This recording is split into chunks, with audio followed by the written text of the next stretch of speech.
Hey, what's up? We're in the next part, right? And I'm busy explaining this dream that I got, right? With the retro furniture that belonged to me, and I was wondering why is it retro, and then the Lord said that because it's all in the past. Why is it retro? And the Lord was saying because it's all in the past. And then when I wondered, because it's all in the past, and then I figured that must mean that due to you making so much money in the future, you are not even going to need to collect your furniture that has been nibbled away at by rats. And by rats, I'm not speaking actual rodents that nibble away at toes while you're sleeping because there's an infestation. I'm speaking about people who have, with sticky fingers like they're Velcro, gone and taken some of your things. Guys, this is not the first time I've lost furniture. I used to have a collection of shoes, guys, from here to Timbuktu. Do you understand? And sometimes I would love a shoe so much. Go Europa. I would love a shoe so much that I would buy it in different colors. I used to have these gorgeous Dumont shoes that I bought 4 pairs of. One was orange, the other was teal in color, the other was brown, and the other one was black. I bought 4 pairs of the same shoes. I remember this one colleague of mine being like, "Hi, Marakarabo." I'm like, but it's my money. I get to do what I want to do. All 4 pairs of those Dumont heels. If you've seen Dumont, you know how they've got this beautiful design. Yeah, quite the heel. All of them. I put my stuff in storage, and when I went back to get my things, I could not find any of those shoes. Any of those shoes. All of them gone. People have stolen my things. And I got dreams some time ago when I was still struggling, living by myself, of people going into my storage and taking things like scatter cushions and like literally shopping for themselves like it's scraps for my things. Hey guys, did they not do that with Jesus? You know, the Lord says in the word that no servant is greater than his master. If they persecuted me, they will persecute you also. Whatever it is that they did to Christ, they will do to us. Jesus, the reason he says take up your crosses and follow me daily is because we do what he does. We endure persecution even in the way that he does. That when we are about to die, before our resurrection and before our vindication through the resurrection, before whatever might be our breakthrough, they will think of us as things that are finished off, that we can just cast lots for the belongings of among each other because this person is not coming back. You know how they cast lots for the garments of Jesus Christ when he was busy dying on the cross, imagining that this guy's not coming back, he's dying, he's dead, so I mean he's got these expensive robes, so let's cast lots for them.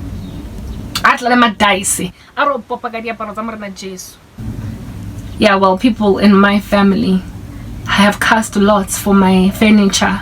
They've cast lots for my clothes, scatter cushions. They even cast lots for an entire vehicle that I had. I mean, I bet on that Kung Fu, that one. It's like I was dead. It's like I passed away and they were all now fighting for my belongings.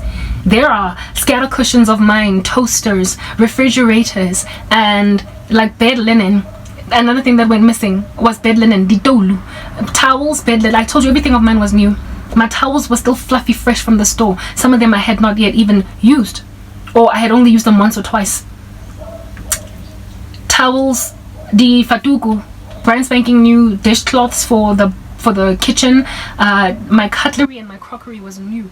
All of my dishes were new. My guys, like, and again, I was living by myself, so you buy a whole set of crockery, a whole set of cutlery, and you only use 1 or 2 spoons. So no one had, like, there are some of my spoons that that had never been inside anybody's mouth. That's how new my stuff was. And they cast lots for my crockery, my cutlery, my expensive shoes from Europa Art. A whole bunch of them went missing. Some of my clothes that I had put in storage because I could not keep them all. I did not have enough closet space. To this day I wonder, why do I not have clothes to wear? Lots were cast for my things. Izinto zam are sitting, guys. They're like chilling in other people's places. As for my refrigerator, I was asked for it. I was asked. My older sister has fridge packed up and she was going through some hard times and she was like, can I please borrow your refrigerator until further notice? And so I let her take it. not permanently, but like to use it for a couple of months until she got her own fridge, but she's kind of held on to it, right? But nothing else did anybody ever come and ask me for. Nobody asked me for my washing machine. Nobody asked me for my couch, my scatter cushions, my crockery, my cutlery. Nobody asked me for my clothes. Nobody asked me for my shoes. Nobody asked me for my car. My car is a very sore point for me.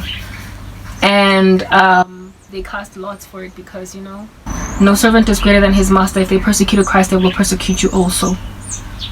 The level of persecution I have endured, guys, is out of this world. It's astronomical. It's astronomical. I have seen flames. I've seen some heavy flames. I've been rendered dead. I'm as good as dead. I've been left for dead. The way that my things have been partitioned between family members, it's like I'm dead. My dining room suite with those beautiful chairs of different colors, just, they're not mine. And they're sitting in people's houses. And if I wanted them back, I wouldn't get most of them because a lot of them they didn't ask me. Unlike my sister, I can always just get my fridge back. But I can't get scatter cushions back from somebody who stole them because I don't have evidence of them being in their houses. Plus, it's been so many years since I used my stuff that they've likely even thrown them out and replaced them with other things. And replaced them because they got worn and torn in their possession. Yazi. When the Bible says that the devil has come to steal, kill, and destroy, he has come to steal, kill, and destroy. But Christ gives life and life abundantly. In the scriptures it is written, if anybody has lost fields, homes, mothers, fathers, brothers, for the sake of the kingdom of heaven, they will not struggle to gain in this world those things 100-fold over with persecutions, and in the next life, eternal life. I've lost scatter cushions, I've lost couches, I've lost pillowcases, I have lost bed linen, I've lost bathroom where I've lost, like, you know, bathroom carpets and bathroom towels. I have lost ornaments that just decorate, you know, a cute little birdie that chills and fell on your table, your TV counter. I've lost an entire television. Some of the things that I've lost, I had to sell them in order to eat. So not all of it was stolen, but it was that, like, by people actually actively going into storage and stealing it. They were stolen because I had to sell stuff to eat food because they took away from me an ability to make money. But I never sold anything too significant. It was always like vases and crockery and cutlery and, you know, like I remember I filled up 2 or 3 bags full of my clothes. Yeah, that was painful. To give them to sell them to this one woman who was buying one bag for $600 to resell them in her community. Designer clothes. Guys, casting lots for izinto. But never in my life do I ever recall ever giving shoes away. My shoes, all I kept them because they were expensive. They were expensive. But some of them I don't know where they're at. I don't know where they're at. So I would have to start from scratch again. That's what's happened to my life. So when I saw my furniture items in particular in this house, I was seeing the allotment of my personal goods to other people who cast lots for them. And God was like, honey, they cast lots for your garments. Did my son have to come back after rising from the dead and ask those people who cast lots for his garments to give him back his garments now that he's walking around? Or did I bring him back with the holes in the hands of the Son of Man? Robed in white apparel, in the apparel of heaven. Did I not bring Jesus back to the earth with all of his splendor, fully clothed, with robes from heaven? And don't languish nor worry about all of your furniture that your family members keep on, like, you know, putting their fingerprints on. Don't worry. When I restore you, when I give you your life back, you are not going to be interested in sitting on a couch that you're first going to have to reupholster because it's been, like, chilled on by so much dust. Like, when my stuff went into storage, I couldn't even put plastic on it, so it doesn't, so whatever it looks like right now, I would either need to get it cleaned, vacuumed, or reupholstered altogether. God was like, I don't want you reupholstering anything. I don't want you using a refrigerator that somebody else wore and tore, and all you will have is 1 year left on it for mileage. I don't want you what is this, using a microwave that's going to pack up after just 2 months because it had seen life. And I also don't want you to bleed when you go back to where your stuff is at and find that out of your 6-piece dining room suite, you're only left with 4 chairs. I don't want you to find out. They can keep it. They can keep it.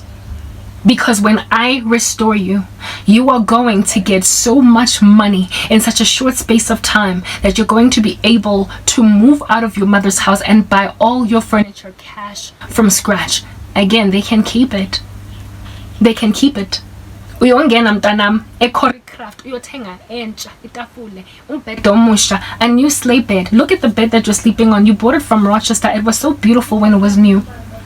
It was so stunning sitting there in your apartment, but it's been moved so many times that it's gotten all these scratches, and one of the legs is sitting on bricks because of all of the wear and tear that was induced by too much moving. I don't want you moving this bed out of this environment. Not on my watch. You are going into an apartment empty, and you are going to take 1 or 2 things that you still kind of like maybe this desk of yours. But the rest of your furniture is going to be new. The rest of your furniture in that new environment is going to be brand new from the store, smelling like wood that's just been chopped. Like, you must understand. When I say I am doing a new thing for you, when I say that I provide exceedingly and abundantly above anything at all that anybody can ever think to ask for, when I say neither eye has seen, nor ear has heard, nor mind conceived the things which God has prepared for those who wait, understand, and I mean it. You are not going to have to dust your microwave off or to have to look around to see if there are any moth holes, moth-eaten portions of your fabric in your towels. You are not going to have to open your chest of drawers to see if there's any cobwebs in there. You will you're gonna end up saying everything there, chilling, go garage, go naturina. Family members, do what you want with it. You can take it if you want. Take the towels, throw out whatever you want to throw out, burn it, and keep what you want. But I'm not coming back there. That's what I'm doing for you. Next part.